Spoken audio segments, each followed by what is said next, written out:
চক্রধরপুরের ভুতুড়ে বন। চক্রধরপুর শহরের বাইরে একটি ঘন অন্ধকার বন আছে। স্থানীয়রা বলে রাতের পর সেখানে গেলে অদ্ভুত ছায়া আর ফিসফিস শব্দ শোনা যায়। অনেকেরই সাহস হয় না সেই পথে হাঁটার। সায়ন একদিন ঠিক করল গুজব কতটা সত্য তা নিজেই চোখ দেখে আসবে। সন্ধ্যা নামতেই সে টর্চ আর একটি নোটবুক নিয়ে ঢুকে পড়ল চক্রধরপুরের সেই বনটিতে। চারপাশে নীরবতা, শুধু শুকনো পাতার মচমচ শব্দ। হঠাৎ টর্চের আলোয় দেখা গেল একটি সাদা ছায়ামূর্তি গাছের আড়ালে নড়ছে। সায়নের গা শিউরে উঠল। ছায়াটা ধীরে ধীরে এগিয়ে এলো আর বাতাসে ভেসে এলো একটানা কান্নার মতো শব্দ।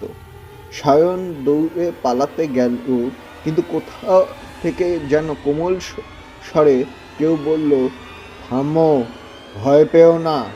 সায়ন থমকে দাঁড়ালো। সামনে দেখা গেল এক বৃদ্ধা, কিন্তু তার পা মাটি স্পর্শ করছে না। বৃদ্ধা বললেন, আমি হারিয়ে গেছি বহু বছর আগে, শুধু চাই কেউ যেন আমাকে মনে রাখে। পরক্ষণেই তিনি মিলিয়ে গেলেন বাতাসে। বন আবার নিস্তব্ধ। সায়ন ফিরে এসে এই ঘটনার কথা লিখল। আর আজও চক্রধরপুরের সেই বন সন্ধ্যার পর রহস্যে মোড়া থাকে।